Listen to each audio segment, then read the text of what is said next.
महाभारत सैन्य निर्याण पर्व अध्याय 151 पांडव पक्ष के सेनापति का चुनाव तथा पांडव सेना का कुरुक्षेत्र में प्रवेश।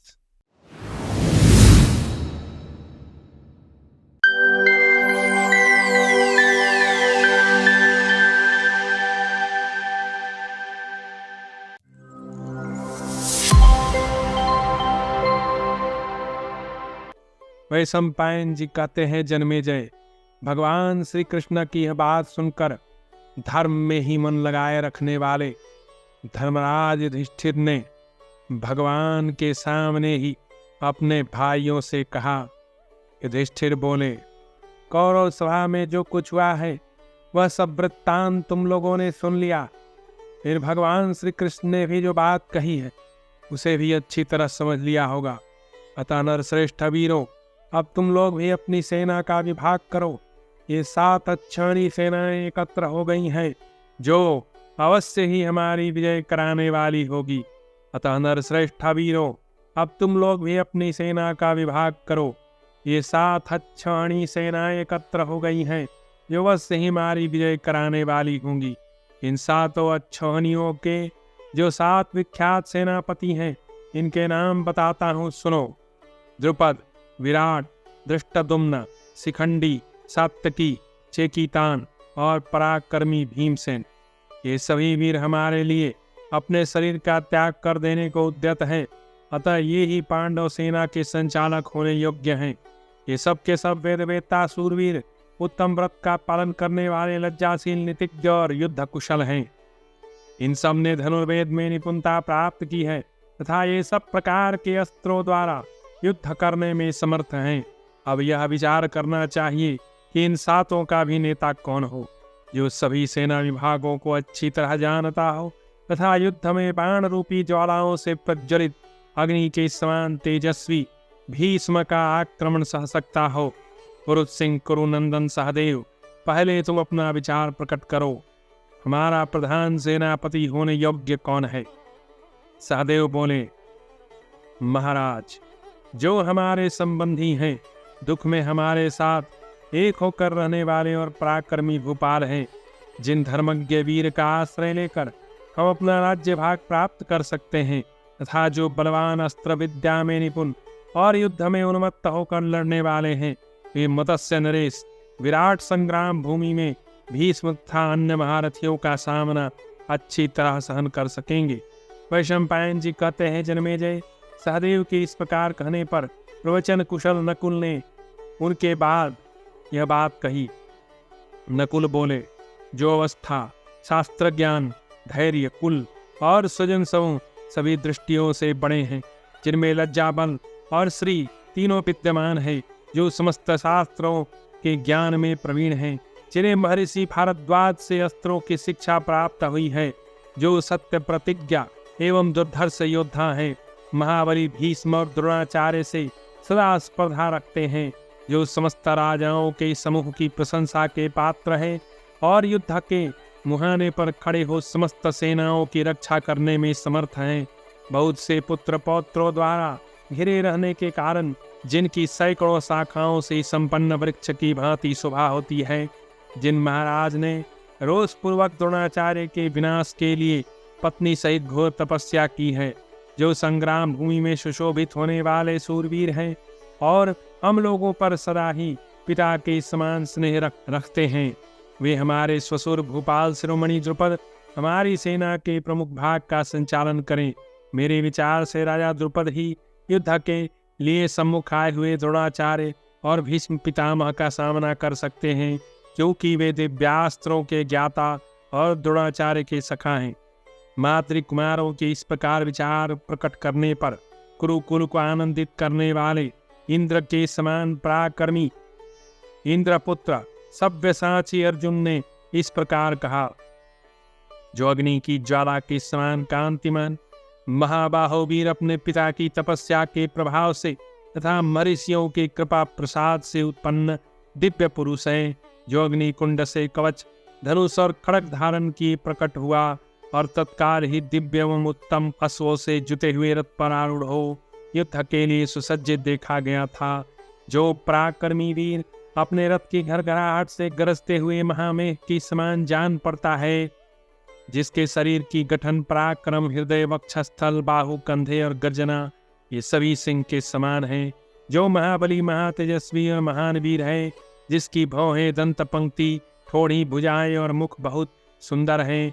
जो सर्वथा हृष्ट पुष्ट है, जिसके गले की हंसुली सुंदर दिखाई देती है, जिसके बड़े बड़े नेत्र और चरण परम सुंदर हैं, जिसका किसी भी अस्त्र शस्त्र से भेद नहीं हो सकता। जो मद की धारा बहाने वाले गजराज के सदृश पराक्रमी वीर द्रोणाचार्य का विनाश करने के लिए उत्पन्न हुआ है, तथा जो सत्यवादी एवं जितेंद्रिय है, उस धृष्टद्युम्न को ही मैं प्रधान सेनापति बनाने के योग्य मानता हूँ। पितामह भीष्म के बाण प्रज्वलित मुख वाले सर्पों के समान भयंकर हैं। उनका स्पर्श वज्र और असनी के समान दुस्सह है। वीर धृष्टद्युम्न नहीं उन बाणों का आघात सह सकता है। पितामह भीष्म के बाण आघात करने में अग्नि के समान तेजस्वी एवं यमदूतों के समान प्राणों का हरण करने वाले हैं।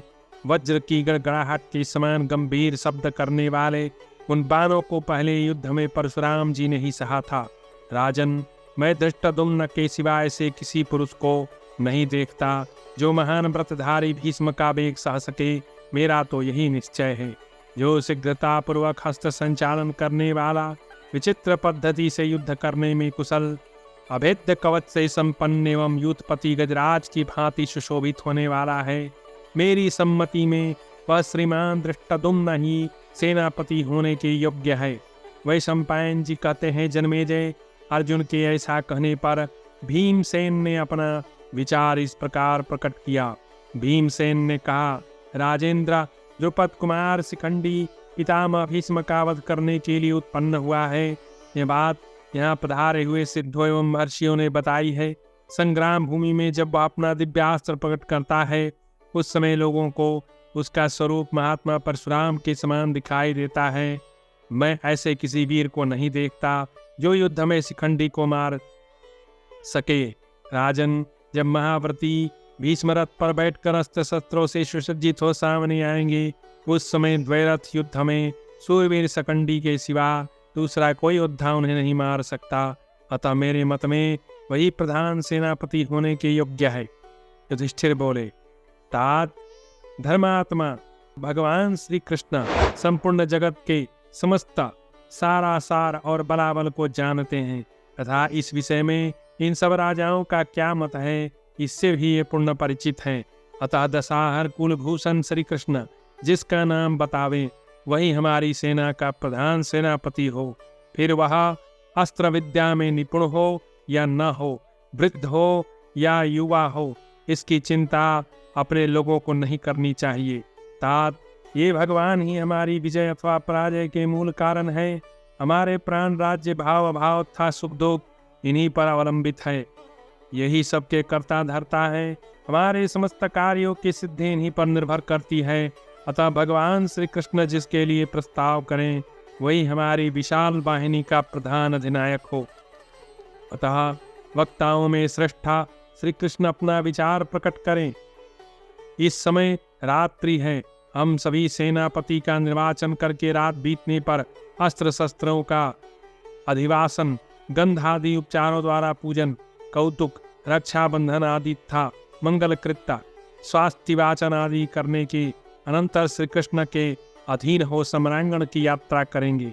वैशंपायन जी कहते हैं, राजन, बुद्धिमान धर्मराज युधिष्ठिर की बात सुनकर कमल नयन भगवान श्री कृष्ण ने अर्जुन की ओर देखते हुए कहा, महाराज, आप लोगों ने जिन जिन वीरों के नाम लिए हैं, ये सभी मेरी राय में सेनापति होने के योग्य हैं, क्योंकि ये सभी बड़े पराक्रमी और आदरणीय हैं। आपके शत्रुओं को परास्त करने की शक्ति इन सब में विद्यमान है। ये महान संग्राम में इंद्र के मन में भी भय उत्पन्न कर सकते हैं। फिर पापात्मा लोभी धृतराष्ट्र पुत्रों की तो बात ही क्या है। महाबाहु भरत नंदन, मैंने ही महान युद्ध की संभावना देखकर तुम्हारा प्रिय करने के लिए शांति स्थापना के निमित्त महान प्रयत्न किया था। इससे हम लोग धर्म के ऋण से भी ऋण हो गए हैं। दूसरों के दोष बताने वाले लोग भी अब हमारे ऊपर दोषारोपण नहीं कर सकते। धृतराष्ट्र पुत्र दुर्योधन युद्ध के लिए आतुर हो रहा है। वह मूर्ख और अयोग्य होकर भी अपने को अस्त्र विद्या में पारंगत मानता है और दुर्बल होकर भी अपने को बलवान समझता है। अतः आप अपनी सेना को युद्ध के लिए अच्छी तरह से सुसज्जित कीजिए, क्योंकि मेरे मत में वे शत्रुवध से ही वशीभूत हो सकते हैं।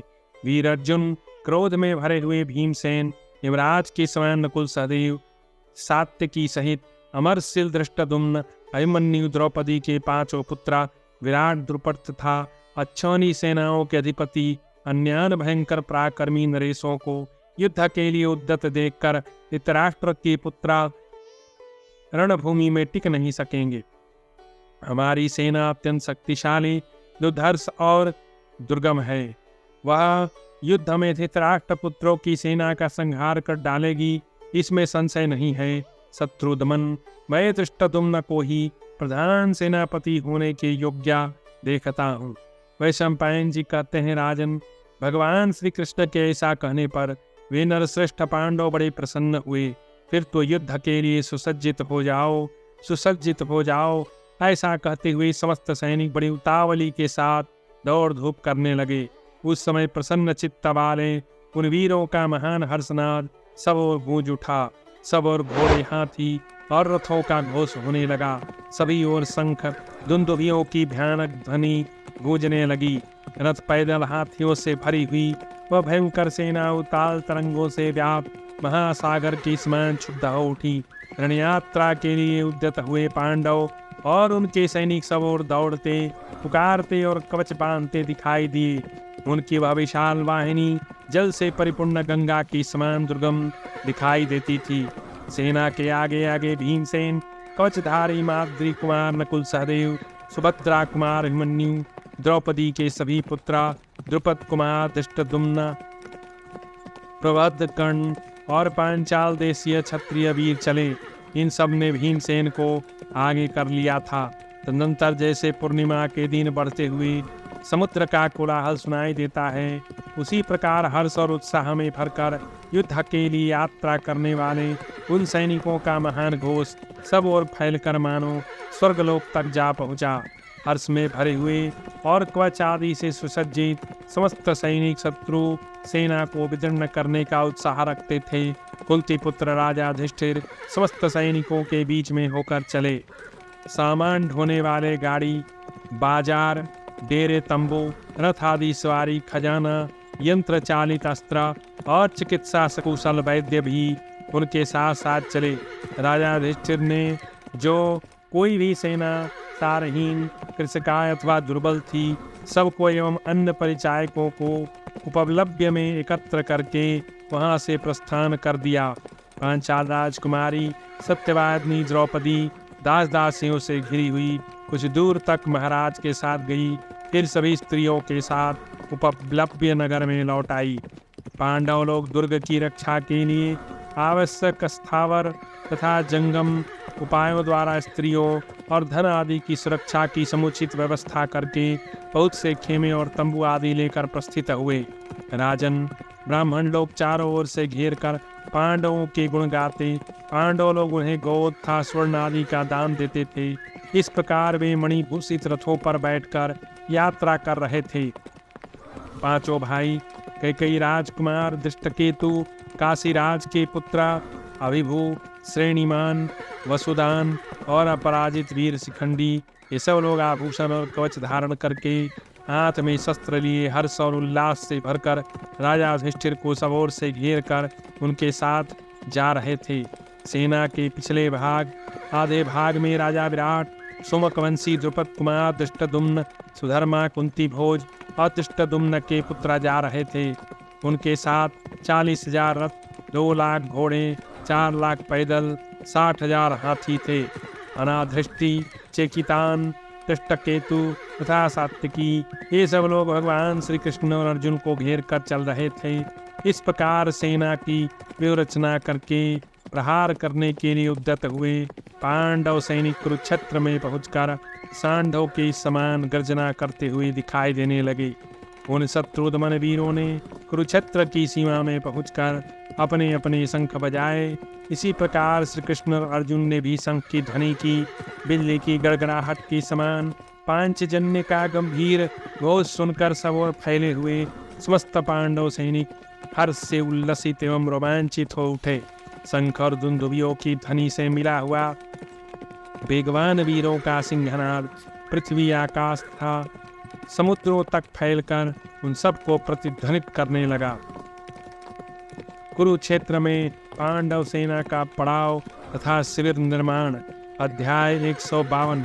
वैशंपायन जी कहते हैं, जन्मेजय, तदनंतर राजा युधिष्ठिर ने एक चिकने और समतल प्रदेश में, जहां घास और ईंधन की अधिकता थी, अपनी सेना का पड़ाव डाला। शमशान, देव मंदिर, महर्षियों के आश्रम, तीर्थ और सिद्ध क्षेत्र, इन सब का परित्याग करके उन स्थानों से बहुत दूर ऊसर रहित मनोहर शुद्ध एवं पवित्र स्थान में जाकर कुंती पुत्र महामती युधिष्ठिर ने अपनी सेना को ठहराया। तत्पश्चात समस्त वाहनों के विश्राम कर लेने पर स्वयं भी विश्राम सुख का अनुभव करके भगवान श्री कृष्ण उठे और सैकड़ों हजारों भूमिपालों से घिरकर कुंती पुत्र अर्जुन के साथ आगे बढ़े। उन्होंने दुर्योधन के सैकड़ों सैनिक दलों को दूर भगाकर वहां सब ओर विचरण करना प्रारंभ किया। द्रुपद कुमार धृष्टद्युम्न तथा प्रतापशाली एवं उदार रथी सत्यक पुत्र युधान ने शिविर बनाने योग्य भूमि नापी। भरतनंदन जन्मेजय, कुरुक्षेत्र में हिरण्यवती नामक एक पवित्र नदी है जो स्वच्छ एवं विशुद्ध जल से भरी है। उसके तट पर अनेक सुंदर घाट हैं। उस नदी में कंकड़ पत्थर और कीचड़ का नाम नहीं। उसके समीप जाकर भगवान श्री कृष्ण ने खाई खुदवाई और उसकी रक्षा के लिए पहरेदारों को नियुक्त करके वहीं सेना को ठहराया। महात्मा पांडवों के लिए शिविर का निर्माण जिस विधि से किया गया था, उसी प्रकार के भगवान केशव ने अन्य राजाओं के लिए शिविर बनवाए। राजेंद्र, उस समय राजाओं के लिए सैकड़ों और हजारों की संख्या में दुर्धर्ष एवं बहुमूल्य शिविर पृथक पृथक बनवाए गए थे। उनके भीतर बहुत से काष्ठोत्स था। प्रचुर मात्रा में भक्ष भोज्य अन्न एवं पान सामग्री का संग्रह किया गया था। वे समस्त शिविर भूतल पर रहते हुए विमानों के समान शोभित हो रहे थे। वहां सैकड़ों विद्वान, शिल्पी और शास्त्र विशारद वैद्य वेतन देकर रखे गए थे, जो समस्त आवश्यक उपकरणों के साथ वहां रहते थे। प्रत्येक शिविर में प्रत्यंचा, धनुष, कवच, अस्त्र शस्त्र, मधु, घी तथा राल का चूरा, इन सब के पहाड़ों जैसे ढेर लगे थे। राजा युधिष्ठिर ने प्रत्येक शिविर में प्रचुर जल, सुंदर घास भूसी और अग्नि का संग्रह कर रखा था। बड़े बड़े यंत्र, नाराज, तोमर, अरसे, धनुष, कवच, ऋषि और तर्कस, ये सब वस्तुएं भी उन सभी शिविरों में संग्रहित थी। वहां लाखों योद्धाओं के साथ युद्ध करने में समर्थ पर्वतों के समान विशालकाय बहुत से हाथी दिखाई देते थे, जो कांटेदार साज समान लोहे के कवच तथा लोहे की झूल धारण किए हुए से। भारत पांडवों ने कुरुक्षेत्र में जाकर अपनी सेना का पड़ाव डाल दिया।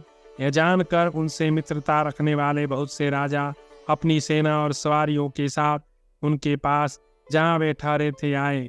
जिन्होंने यथासमय ब्रह्मचर्य व्रत का पालन, यज्ञों में सोमरस का पान तथा प्रचुर दक्षिणाओं का दान किया था, ऐसे भूपालगण पांडवों की विजय के लिए कुरुक्षेत्र में पधारे। दुर्योधन का सेना को सुसज्जित होने और शिविर निर्माण करने के लिए आज्ञा देना तथा सैनिकों की रण यात्रा के लिए तैयारी। अध्याय 153। जन्मेजय ने पूछा, उन्हें दुर्योधन ने जब यह सुना कि राजा युधिष्ठिर युद्ध की इच्छा से सेनाओं के साथ यात्रा करके भगवान श्री कृष्ण के द्वारा सुरक्षित हो कुरुक्षेत्र में पहुंच गए और वहां सेना का पड़ाव डाले बैठे हैं, पुत्रों सहित राजा विराट और द्रुपद भी उनके साथ हैं, कैकेयी कुमार वृष्णिवंशी योद्धा तथा सैकड़ों भूपाल उन्हें घेरे रहते हैं, तथा वे आदित्यों सहित घिरे हुए देवराज इंद्र की भांति अनेक महारथी योद्धाओं द्वारा सुरक्षित है। तब उसने क्या किया? महामते, कुरुक्षेत्र के उस भयंकर समारोह में जो कुछ हुआ वह सब मैं विस्तार पूर्वक सुनना चाहता हूँ। तपोधन, पांडव, भगवान श्री कृष्ण, विराट, द्रुपद, पांचाल राजकुमार, धृष्टद्युम्न, महारथी शिखंडी तथा देवताओं के लिए दुर्जय महापराक्रमी युधामन्यु, ये सब तो संग्राम में एकत्र होने पर इंद्र सहित संपूर्ण देवताओं को भी पीड़ित कर सकते हैं। अतः वह कौरव तथा पांडवों में जो जो कर्म किया था वह सब विस्तार पूर्वक सुनने की मेरी बहुत इच्छा है। वैशंपायन जी कहते हैं, राजन, भगवान श्री कृष्ण के चले जाने पर उस समय राजा दुर्योधन ने कर्ण, दुशासन और शकुनी से इस प्रकार कहा। दुर्योधन ने कहा, श्री कृष्ण यहाँ से कृतकार्य होकर नहीं गए हैं, इसके लिए वे क्रोध में भरकर पांडवों को निश्चय ही युद्ध के लिए उत्तेजित करेंगे, इसमें तनिक भी संशय नहीं है। वास्तव में श्री कृष्ण यही चाहते हैं कि पांडवों के साथ मेरा युद्ध हो। भीमसेन और अर्जुन से दोनों भाई तो श्री कृष्ण के ही मत में रहने वाले हैं। अजातशत्रु युधिष्ठिर भी अधिकतर भीमसेन के वश में रहा करते हैं। इसके सिवा मैंने पहले सब भाइयों सहित उनका तिरस्कार भी किया है। विराट और द्रुपद तो मेरे साथ पहले से बैर रखते हैं। वे दोनों पांडव सेना के संचालक था श्री कृष्ण की आज्ञा के अधीन रहने वाले हैं। अतः हम लोगों का पांडवों के साथ होने वाला यह युद्ध बड़ा ही भयंकर और रोमांचकारी होगा। इसलिए राजाओं, आप सब लोग आलस छोड़कर युद्ध की सारी तैयारी करें। भूमिपालों, आप कुरुक्षेत्र में सैकड़ों और हजारों की संख्या में ऐसे शिविर तैयार करवाएं जिनमें अपनी आवश्यकता के अनुसार पर्याप्त अवकाश हो तथा शत्रु लोग जिन पर अधिकार न कर सकें उनमें पास ही जल और काष्ठ आदि मिलने की सुविधाएं हों। उनमें ऐसे मार्ग होने चाहिए जिनके द्वारा खाद्य सामग्री सुविधा से लाई जा सके और शत्रु लोग उसे नष्ट न कर सकें तथा उनके चारों तरफ किलेबंदी कर देनी चाहिए। उन शिविरों को नाना प्रकार के अस्त्र शस्त्रों से भरपूर तथा ध्वजा पताकाओं से शोभित रखना चाहिए। शिविरों का जो नगर बसाया जाए उससे बाहर अनेक सीधे तथा समतल मार्ग उन शिविरों में जाने के लिए बनाए जाए। आज यह घोषणा कर दी जाए कि कल सवेरे ही युद्ध के लिए प्रस्थान करना है, इसमें विलंब नहीं होना चाहिए। दुर्योधन का आदेश सुनकर बहुत अच्छा, ऐसा ही होगा, यह प्रतिज्ञा करके महामना कर्ण आदि ने अत्यंत प्रसन्न होकर सवेरा होते ही राजाओं के निवास के लिए शिविर बनवाने आरंभ कर दिए। तदनंतर वहां आए हुए सब नरेश राजा दुर्योधन की आज्ञा सुनकर रोषावेश से परिपूर्ण हो चंदन और अगरू से चर्चित तथा सोने के भुजबंदों से प्रकाशित अपनी परिख के समान मोटी भुजाओं का धीरे धीरे स्पर्श करते हुए बहुमूल्य आसनों से उठकर खड़े हो गए। उन्होंने अपने कमल सदृश करों से मस्तक पर पगड़ी बांध ली, फिर धोती, चादर और सब प्रकार के आभूषण धारण कर लिए। श्रेष्ठ रथी अपने रथों को अश्व संचालन की कला में कुशल योद्धा, घोड़ों को और अस्त्र शिक्षा में निपुण सैनिक हाथियों को सुसज्जित करने लगे। उन्होंने सोने के बने हुए बहुत से विचित्र कवच तथा सब प्रकार के विभिन्न अनेक अस्त्र शस्त्र धारण कर लिए। पैदल शत्रुओं ने भी अपने अंगों में स्वर्ण जटित कवच तथा भांत भांति के अनेक अस्त्र शस्त्र धारण कर लिए। जन्मेजय, दुर्योधन का वह हस्तिनापुर नगर मानो वहाँ कोई उत्सव हो रहा हो, इस प्रकार समृद्ध और हर्षोत्फुल्ल मनुष्यों से भर गया। इससे वहाँ बड़ी ही हलचल मच गई थी। राजन, जैसे चंद्रोदय काल में समुद्रोत्ताल तरंगों से व्याप्त हो जाता है, उसी प्रकार कुरुराज दुर्योधन रूपी महासागर सैनिक समुदाय रूपी चंद्रमा के उदय से अत्यंत उल्लसित दिखाई देने लगा। सब और घूमता हुआ जन समुदाय ही वहां जल में उठने वाली भंवरों की समान जान पड़ता था। रथ, हाथी और घोड़े उसमें मछली के समान प्रतीत होते थे। शंख दुंदुभियों की ध्वनि ही उस क्रुराज रूपी समुद्र की गर्जना थी। खजानों का संग्रह ही रत्न राशि का प्रतिनिधित्व कर रहा था। योद्धाओं के विचित्र आभूषण और कवच ही उस समुद्र की उठती हुई तरंगों के समान जान पड़ते थे। चमकीले शस्त्र ही जिनबल फेन से प्रतीत होते थे। मालों की पंक्तियां ही तटवर्ती पर्वत सी जान पड़ती थी। सड़कों पर स्थित दुकानें ही मानो गुफाएं थी। इस प्रकार श्री महाभारत उद्योग पर्व के अंतर्गत सैन्य निर्याण पर्व में दुर्योधन का अपनी सेना को सुसज्जित करना, इस विषय से संबंध रखने वाला 153वां अध्याय पूरा हुआ।